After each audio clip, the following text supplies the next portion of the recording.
Wikileaks is raising a €100,000 reward for Europe's most wanted secret, the Transatlantic Trade and Investment Partnership.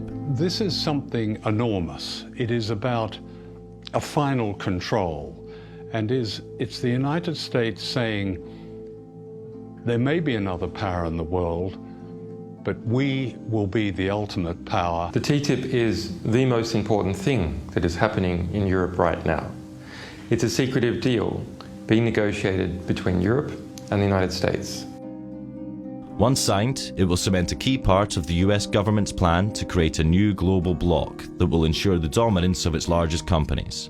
And to understand why, we need to go back to the 1950s. See the USA in your Chevrolet. America's asking you to call. Drive your Chevrolet through the USA. After the Second World War, the United States accounted for half of the world's economy. Its influence was unmatched by any country, and it was able to write the early rules of international trade to its advantage.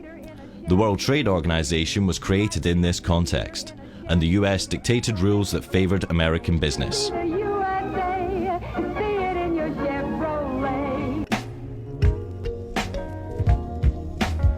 But as economies like China and India joined the WTO, it became a more democratized arena, and the US found it harder to control its decision-making. At the WTO, at its Doha rounds, India spoke up and Brazil spoke up, and the US lost control. I think it's no use beating around the bush. This meeting has collapsed. The US felt it needed a new strategy to maintain its global dominance. So in the classical American style, they went big. To bypass the WTO, they're creating the biggest international agreements that the world has ever seen. They're called the three big T's: the Trans-Pacific Partnership, or TPP, the Transatlantic Trade and Investment Partnership, or TTIP, and the Trade in Services Agreement, or TISA. And they're all being negotiated in secret right now. We only found out when Wikileaks was able to leak parts of them.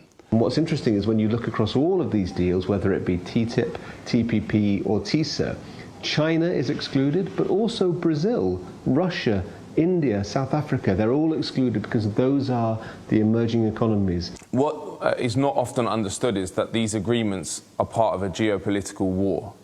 This is a new war which is taking place between the United States and China.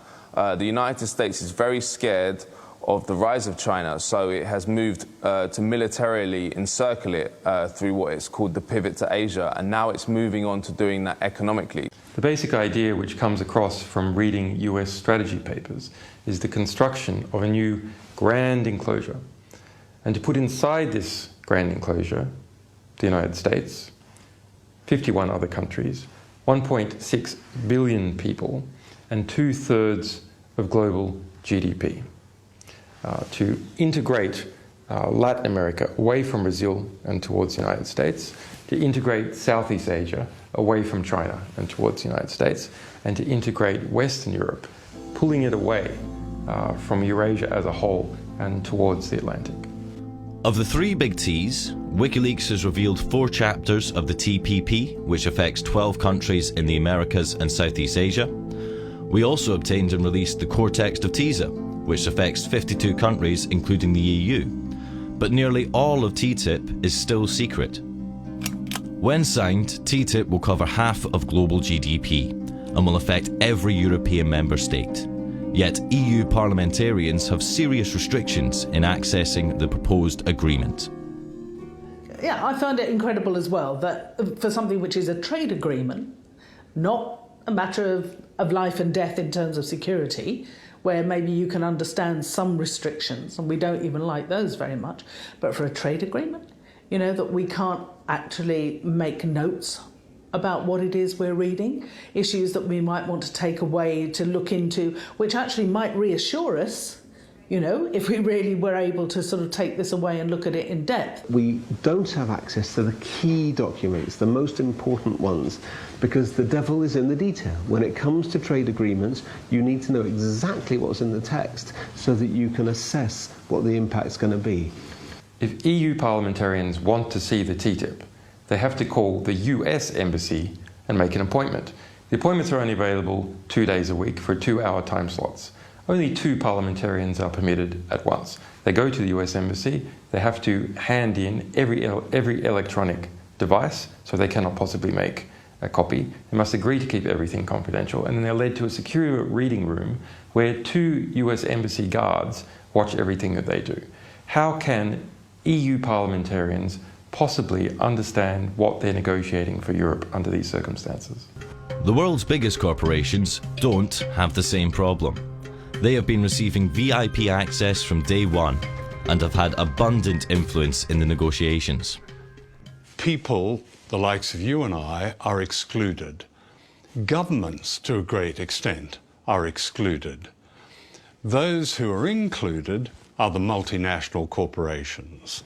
These agreements are basically corporate ownership agreements. The funny thing about free trade agreements, as we understand them, is they often have nothing to do with trade in the sense of the mutual lowering of tariffs.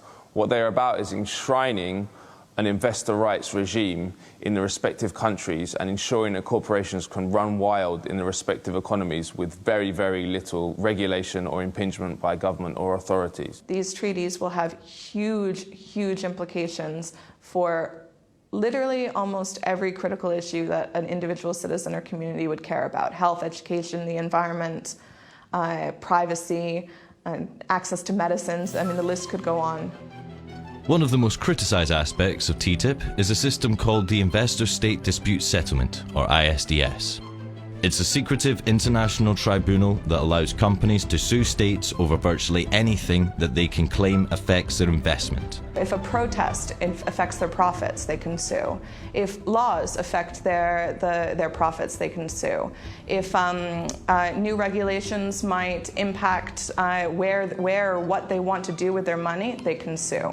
This is a new power which will be handed over to US corporations to sue the governments of Europe in a parallel judicial system which is available to them alone. So people have no access to it, domestic firms have no access to it, governments have no access to it. It's just there for foreign investors, in this case, US corporations. Based on ISDS history, critics argue that European state sovereignty and democracy are at serious risk. Previous lawsuits include Swedish company Vattenfall suing the German state for $3.7 billion for phasing out nuclear energy. British American Tobacco sued Australia for passing a law limiting cigarette advertising. The French company Veolia sued Egypt for raising the minimum wage.